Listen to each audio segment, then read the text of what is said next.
So, I mean, this is the rough outline for my presentation. And so I will go through all of these points roughly in that order, but not exactly. And I've already talked a little about who I am. And so next up, I will talk a little bit more about who I am and what I've been working with and where I'm from. So I used to work with embedded software, mainly drivers for audio chips in mobile phones and that kind of things. So now I'm doing different things. Now I'm a PhD student at the Department of Automatic Control. And what I'm talking about today is sort of a part of my thesis, which I will be defending in a few weeks' time. And the most interesting question right now would be, what is automatic control? Because probably most of you don't know what it is. So it's a department at the LTH in Lund. I can't remember what that is in English, but we do actually a very large spectrum of research. Quite a few are working with robotics, which this picture is an example of. This is sort of an industrial robot, but it's not of the regular kind that you're seeing with sort of this arm in a few joints. This is what they call a parallel kinematic robot. So it slides along rails, and then they have some fixed arm lengths, which will translate into each position of the endpoints of the fixed arms, gives you a unique position for the centerpiece you're actually working with. Something that's more related to maybe what people here would be interested in is that we do quite a lot of research in real-time systems, scheduling, was very tangentially involved in the earliest deadline first scheduler for the Linux kernel. We have some people that have been doing a lot of research within medicine and particularly diabetes, trying to build models for how will the human body respond to a certain, if you inject insulin, how will that affect the blood levels and thing. I know nothing about this, so my explanation will be very vague. But basically working with getting mathematical models from experimental data explaining how a patient will react to a certain treatment. And another area we work with is sort of trying to make engines more efficient, and a little bit actually about autonomous vehicles as well. And sort of the big thing that people have always been working with is this process control, which is the boring things, which I don't know if any of you have studied engineering, you have learned about these things. This is classical PID control. You have your big paper plants or whatever, and you just sort of try to make them a little bit better. And then we do a lot of other things, and embarrassingly enough, I forgot the example from my colleague Jonas here, which is working with things that's actually relevant for you here. He's doing research on automatic. So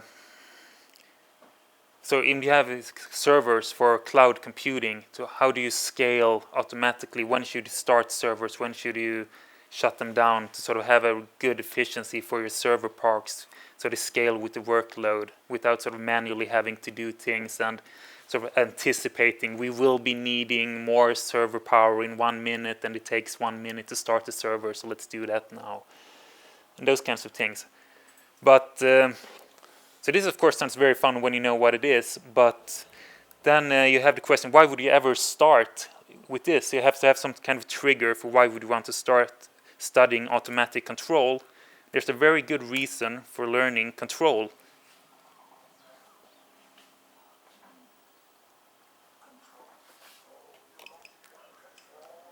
So this is why everyone started studying control, because when Yoda says it, you have to follow. To see, mainly I have some videos of the robotics work some people have been doing, mainly because that's the easiest to demonstrate in this kind of setting. So this is so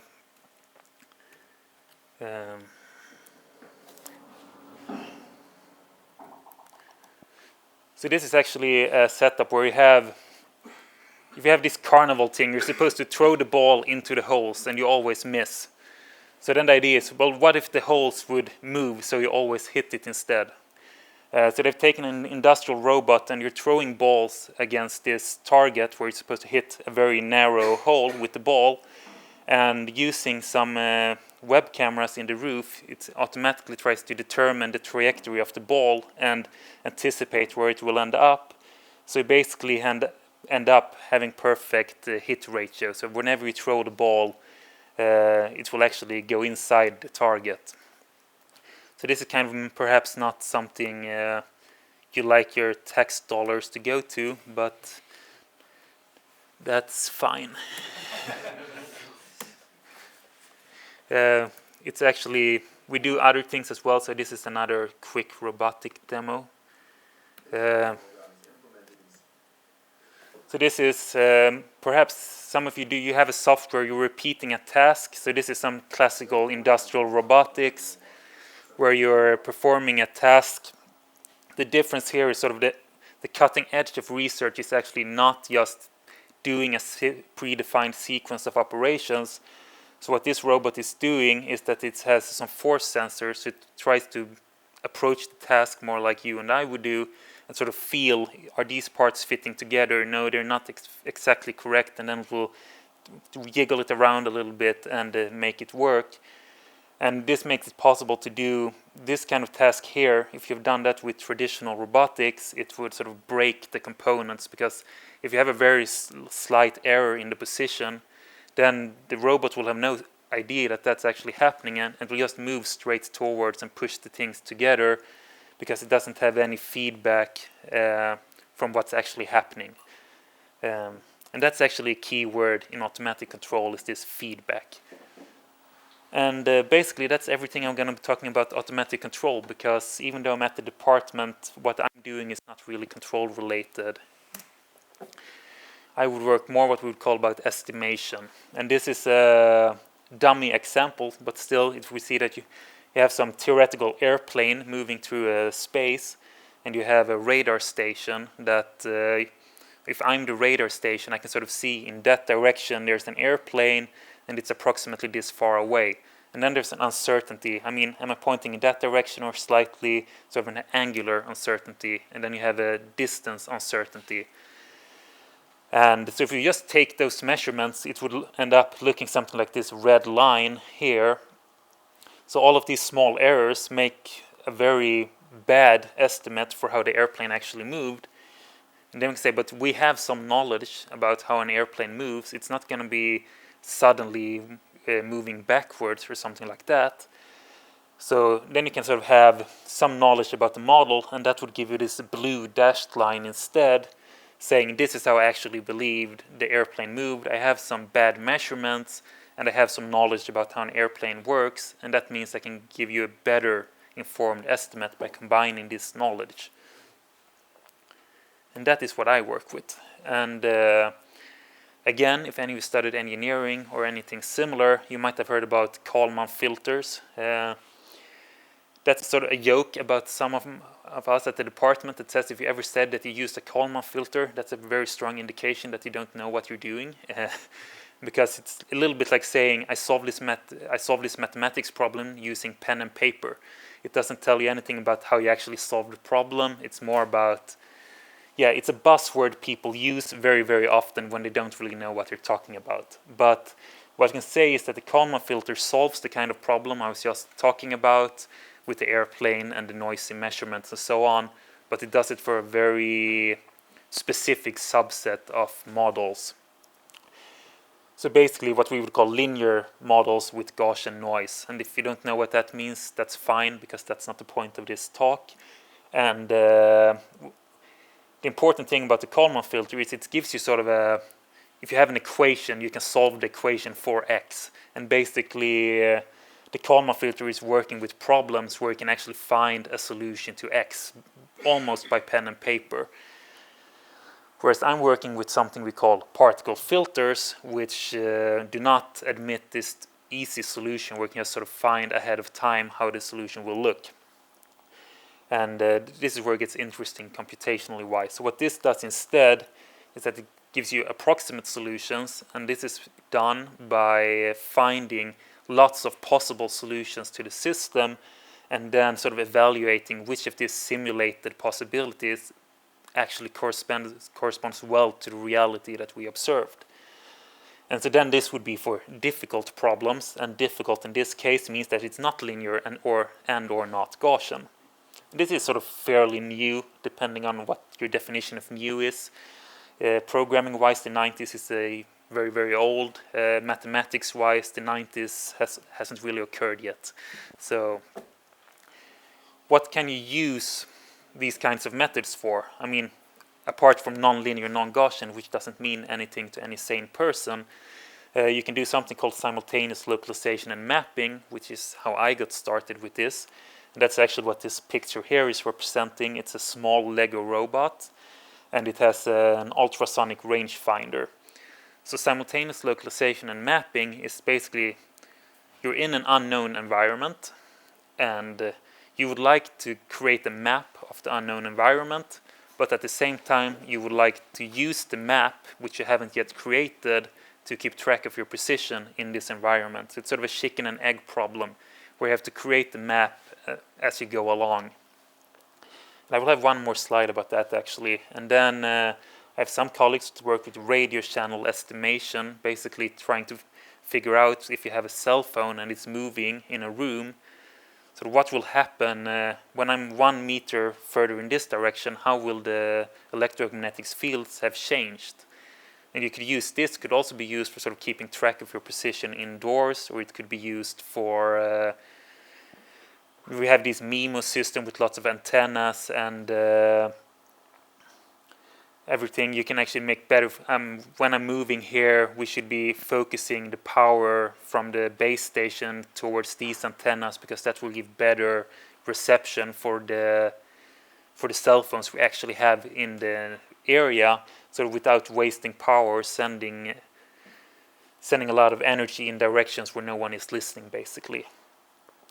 You could go back to this multi-target tracking, which is sort of a classical military application. You have lots of airplanes moving about. They're crossing each other's paths and everything, and you want to keep track of which airplane corresponded to which radar reading. So basically, there's a huge amount of things you can do. So this is just because what's funny to have one more picture, because that makes presentations a little bit more interesting. This is the Lego robot I was talking about. And this is sort of the simulated room we have here with some fake walls made of paper. And the task here was for the robot to sort of determine its position inside the room and create a map. And this is actually the map, which looks like it's complete nonsense, which is why this problem is actually difficult. Because if you have a ultrasonic rangefinder, basically you get the reading, there's something 1.2 meters ahead of you, and ahead of you is like an arc of maybe 30-40 degrees. So it doesn't give you a lot of information about what's actually there, which means you have a very poor map. And this is actually what you're seeing. All these curves here are sort of areas where you were so far away, so you had a range, maybe you were standing here and seeing a range reading saying something is 2 meters in this direction. It could be anywhere along this arc. What you can actually see with if you want to see the correct results, is that we know the experiment here, it was driving around this box here. And that is actually the red part in the map here, where red in the map corresponds to areas where we believe there to be some obstacle, and green corresponds to we believe there to not be any obstacle. So that wall here would correspond to this section here, and that would be the box in the middle. And perhaps actually the most interesting part of this picture is those things up in the roof here. So this is not actually a room at our department. It's in Linköping. It's what they call a Vicon system, which they paid a lot of money for. But basically what it does, you put a couple of infrared reflectors on something in this room, and 200 times per second it gives you, with an accuracy of 1/10 of a millimeter, exactly where in that room you are. They actually have one of those in Lund as well, but at the medicine department, for tracking how people move with leg injuries and so on. So I don't know if anyone works with computer games and motion capture, you might have something similar, or something less expensive, I don't know, or better. But now we're going to a little bit about how the particle filter actually works, because this becomes interesting about sort of how the software works. As I said before, you make a lot of guesses. So now we're doing back to a trivial example. For those of you that like maths, this is sort of the example we have. We say that we have The green line here is again the true value. So if we just take a point here in the middle, if I have this point, this equation says that the next point will be the same value plus some difference, which is a random variable, which is a Gaussian distribution. So we can't, from the current value, we can't predict exactly where we'll end up, but we will have sort of a region of probability where it could end up. And similarly for the measurements, we're saying we can't really measure what the current value is, because we have the true value plus some noise, which is disturbing the measurement. So this is sort of the evolution over time. So we say that from the beginning we say that we think we start at the value 0, and we create a number of guesses, which are the blue points all over this plot. And we can see here that actually the true value here was quite far from what we believed it to be. Then we propagate these guesses forward in time, just sort of simulating the noise here. So we're saying I take the value I had and I just randomly select the value for this vk here, and that gives me a set of new points. These points are then compared to using the measurement equation to give them a weight, and the size of the blue dots, or actually circles, corresponds to how well that guess corresponded to the measurement we observed. So it's actually most visible perhaps over here. We have sort of, from this point here, we had all of these guesses, which are then propagated to the next step, ending up with these here, which is quite far from the measurement. And then we can see that the one guess that was fairly close is a very big circle. So we're going to give a lot more weight to that guess than any of the other guesses.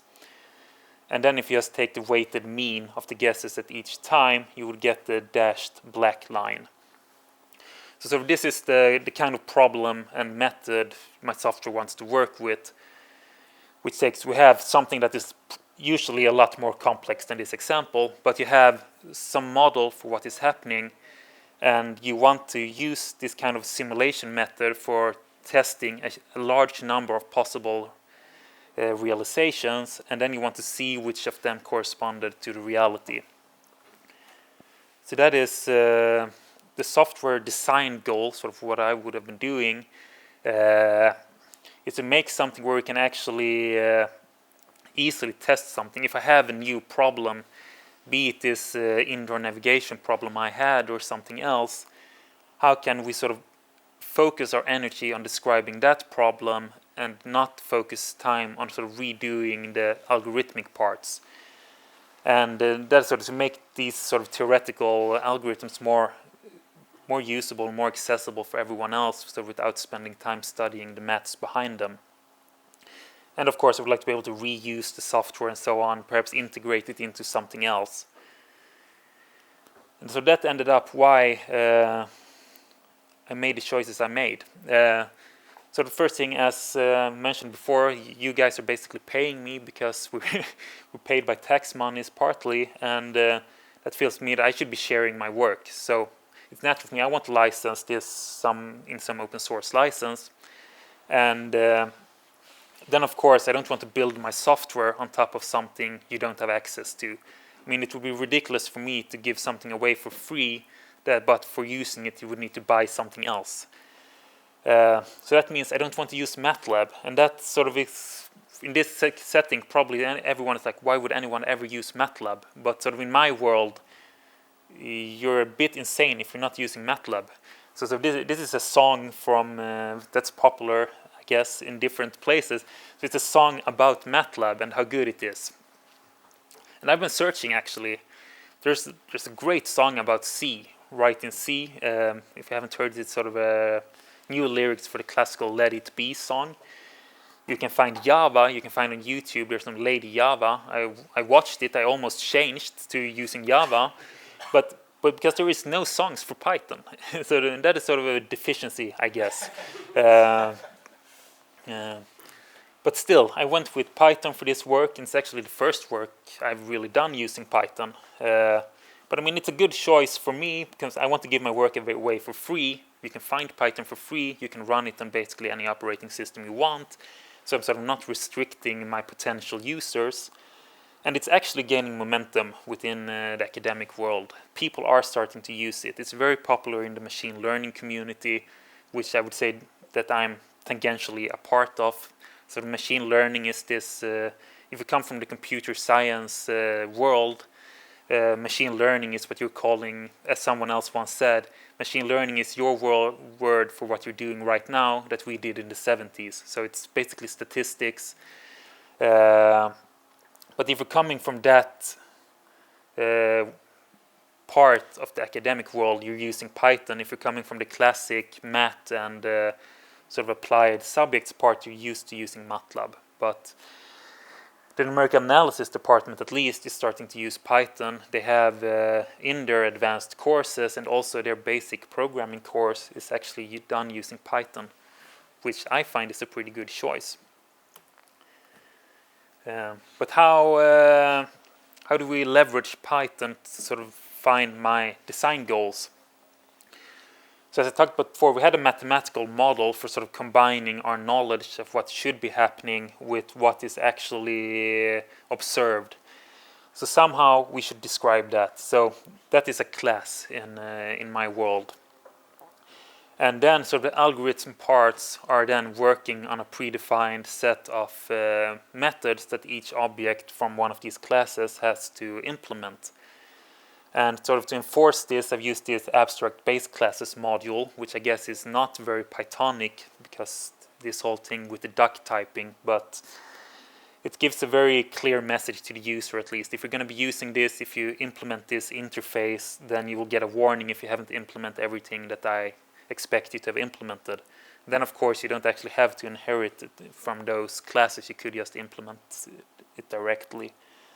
And then also by implementing a set of base classes that describes common types of models, so that I can reduce the work needed by the end user. And so this was a fancy new word I encountered just the last few weeks. Probably everyone else has heard about it before, but since I'm not really, I've been doing software development for a long time, but I'm not really a software developer. So if you have more background in software development, maybe you've heard about this before, but I just read it and realized this is exactly what sort of my ideas here were. Because my first version of this software was basically, okay, I have a model that describes that something works. I have a lot of guesses, and okay, but then I make each of my guesses is an object from the class that describes this model, which kind of seem to make sense. But it doesn't make sense if you want to do if you have a couple of thousand of each of these guesses and you want to update them preferably a few thousand times per second or something, because the overhead is just gigantic. So therefore, instead, each model class is just it can store its particles, as we call them, which is gives the name of the method, the particle filter. So each guess is what we call a particle. The class is entirely responsible for how do you want to store these things, and when you want to perform a method, which would be some sort of high-level probabilistic operation, which basically could say, if I have this current state here, calculate what my next estimate would be. Then you sort of send in the data defined by the model, and you say, here you have some data, I don't know what it is, but you should know what to do with it once you get it. And that means that you can sort of operate on all your particles in parallel. And then in principle, that means that it's actually implemented using Numpy, which is sort of that's my next slide, so I'll just switch to that directly, I think. So Numpy is a module for Python, which I don't know, everyone has heard about Numpy before, or no one? A little bit mixed, it seems, by the nodding and shaking of the heads. So I guess if we're doing computations with Python, you've probably heard about Numpy. So it's a module for working with arrays, or arrays if you're from a programming background, maybe matrices if you're from a mathematical background.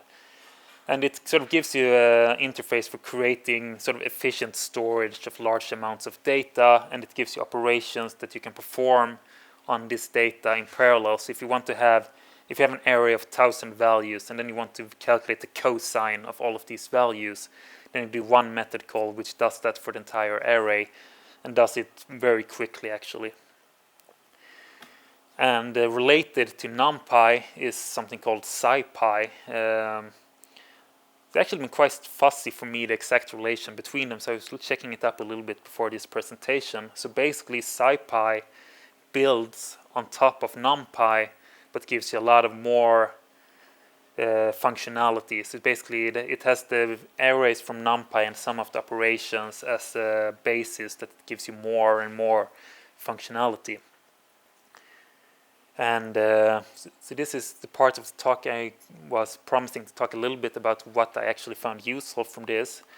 So I'm definitely using the linear algebra subroutines from SciPy, and you can use that to solve equation systems, factor matrices, things that I need to do in my line of work at least. SciPy optimize is a set of routines that say if you have a function, you have y is a function of some variable x, and then what you can use the routines in SciPy optimize to do is to sort of find for which value of x does this function give me the smallest y. And then of course you can, by reformulating your problem, you can find the maximum value or whatever value you actually wanted to find. But so this is a nice set of routines to have. And of course they need to work with random numbers. And then you have the SciPy stats and Numpy Random, and that gives you functionality for doing this. And once again, NumPy contains a subset of all of the things that exist in SciPy. And I think actually the things in NumPy are in general higher efficiency. So I mean SciPy stats can do some things that are quite computationally intensive, perhaps because they need to be, but then they're sort of not in these NumPy core libraries. Something I realized here that a lot of these functions are actually, I mean if you want to do it really generic, probably they have the best possible implementation, but usually you don't have that kind of generic problem, and then you can get a lot better performance by rewriting those functions for your specific needs. And then there's actually just a classical math module, and you can use this sort of interchangeably with NumPy, but basically if you have some scalar variables, you just have one of them, then it will be faster to call the math functions. And if you have sort of an array, it will be faster to call the NumPy functions. But either of them will work, it's just a matter of performance. So to summarize my experience with this is that Python is quite slow, which maybe is no surprise to anyone, or people will start throwing tomatoes, but it is actually very slow for doing these things. So the trick to using Python is to use it as little as possible, but sort of finding the good parts about it, that I would like to sort of have the object-oriented structure. I would like to sort of be able to reuse parts of my code, give you sort of a nice, clean, object-oriented hierarchy, sort of describing the problem. But whenever I'm actually doing some work, I don't want to be in Python doing that.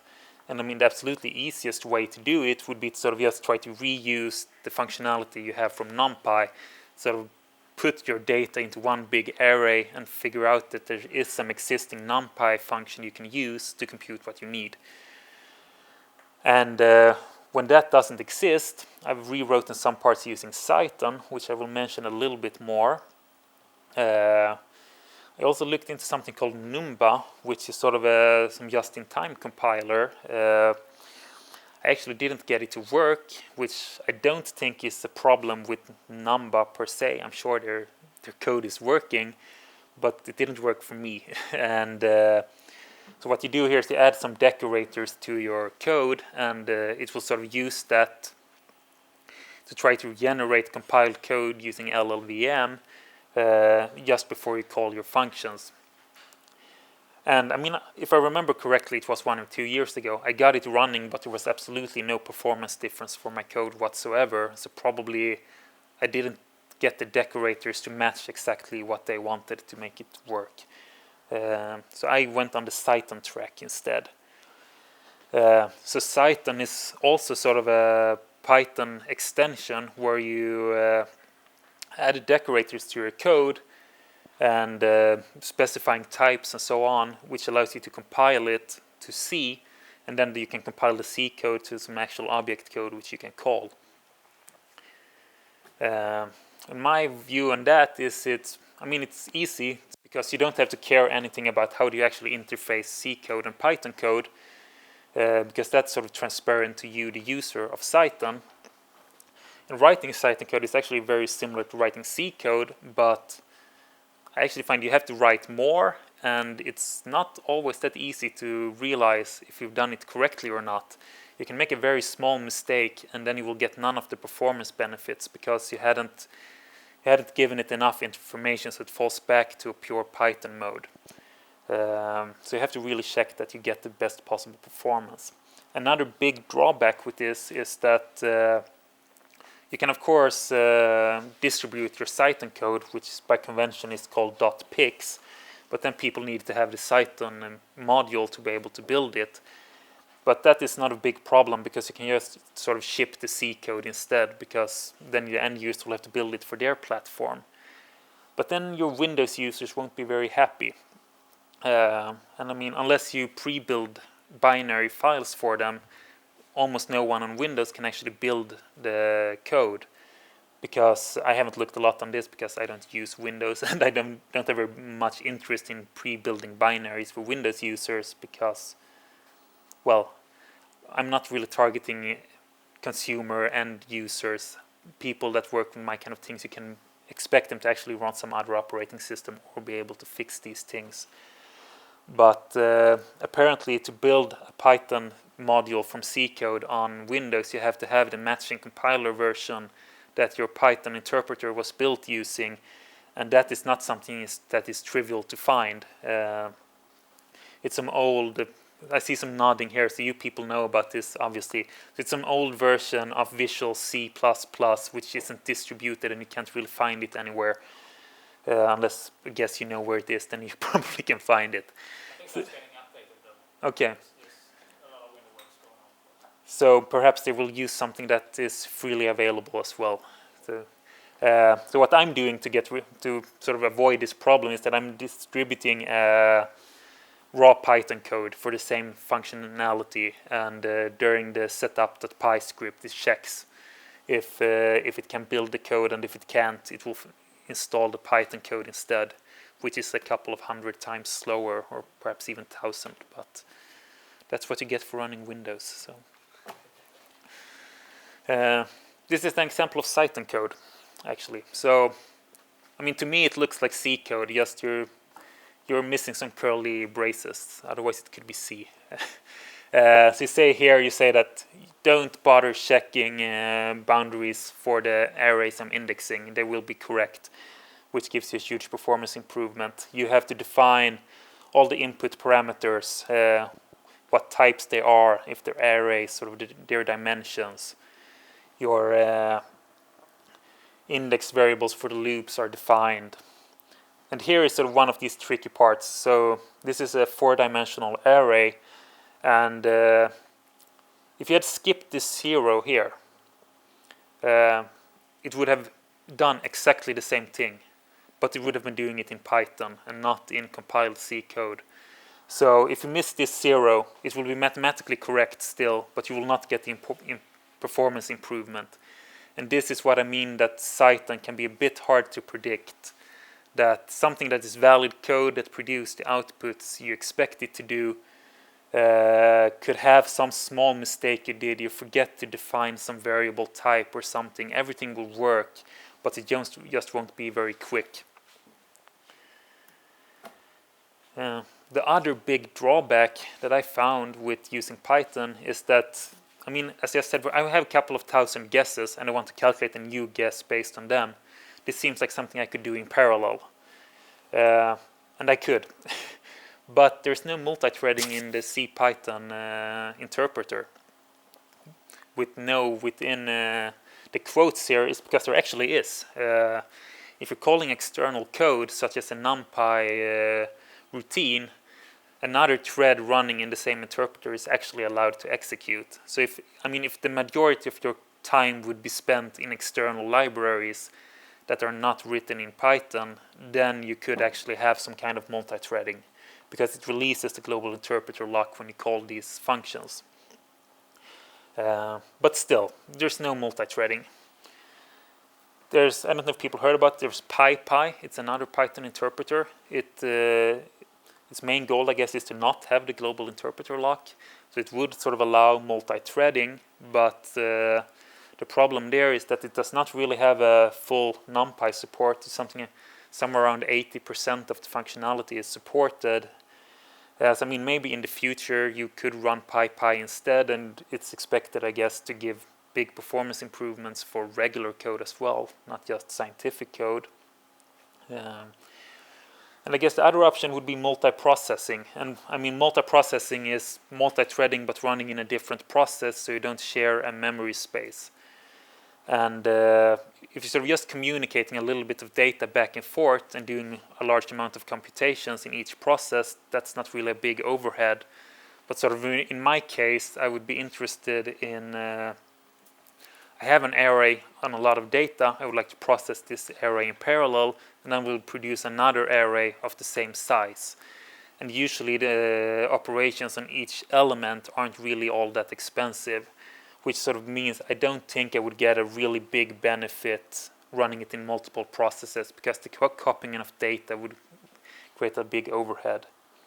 I don't know, if people are running on Windows, you might not have realized it, but on Linux, due to the copy on write semantics of the threading and process management on Linux, you can actually sort of have almost shared memory, in the sense that when you spawn a new process, you have a copy of the memory space from the old process, but that copy only refers to the same memory as you had before, so it's basically for free until you start changing something. So if you have sort of a one-directional data flow, so you want to put a lot of data that you copy into another process, but you only need to get a little bit of data back, then you can actually do that using Cython and things, because whenever you spawn the process, if you have declared your variables before the time of the spawn, then you will have a copy of all that data for free, and then you only have to send the results back. But for me, again, I needed to copy back the same amount of data I sent in, so it didn't really work for me. I did some experiments, but I didn't get any performance improvement. So, this will be sort of reaching the summary of my talk. Sort of what I like about Python, it's freely available. And again, I can compare it with MATLAB, which is what a lot of people are using. It's very much not freely available. You would spend like 1 month's salary per year paying for it, I think. And there's existing modules for almost any task when we're talking general software development. Unfortunately, it's not as well developed when it comes to the scientific parts. And this is sort of something I blame my predecessors for, basically, because people got MATLAB in the 70s, and here, you can use MATLAB, it's for free. It would be really nice if you help us develop it. People have developed a lot of tools. They have made improvements to MATLAB itself. And so when people say they're using MATLAB, they're almost always talking about they're using some toolbox that is developed to run on top of MATLAB, which sort of, they're not software engineers. From their perspective, there's no difference about this toolbox they're using and MATLAB itself. And whereas basically some of these parts have been written at my department and back in the 70s, and now you're sort of, whenever you get the new things, we should use Python, and then you're like, yeah, but Python, it's missing these toolboxes we're used to using. So Python isn't ready yet. Whereas actually these are sort of the same persons that, almost the same persons at least, that wrote these toolboxes in the 70s and gave them away to a company that are now selling them back to us. And actually that's also a reason that Python is sort of starting to make a bit of inroads, is that we used to have MATLAB for free. Now, like the last 10 years or something, the university actually has to pay for MATLAB. Not full price, but it's not free anymore. So this, here, so Python is actually stronger. They just don't realize that from what's available point of view. IPython is of course nice compared to if you're writing in C or something, you can interactively test things. And sort of the major drawbacks, as I was talking about before, is sort of it's the lack of multi-threading. It's really something that annoys me in my work.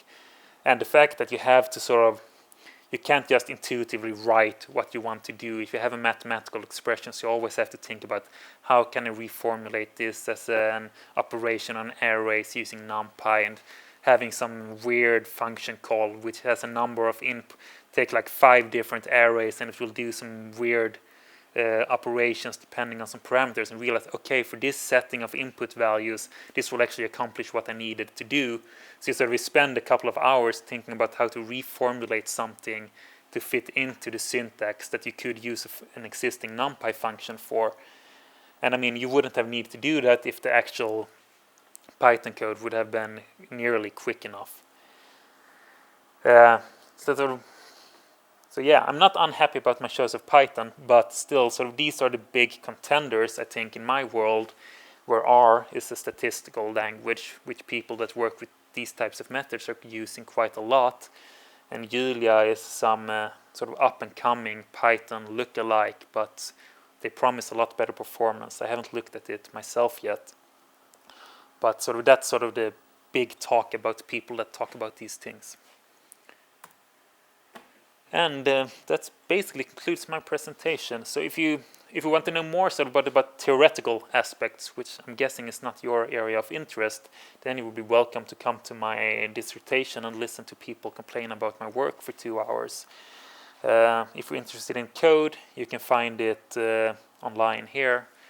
And you could also email me, of course, or if you want, you can talk to me after the presentation. And that concludes my talk. Thank you for your time.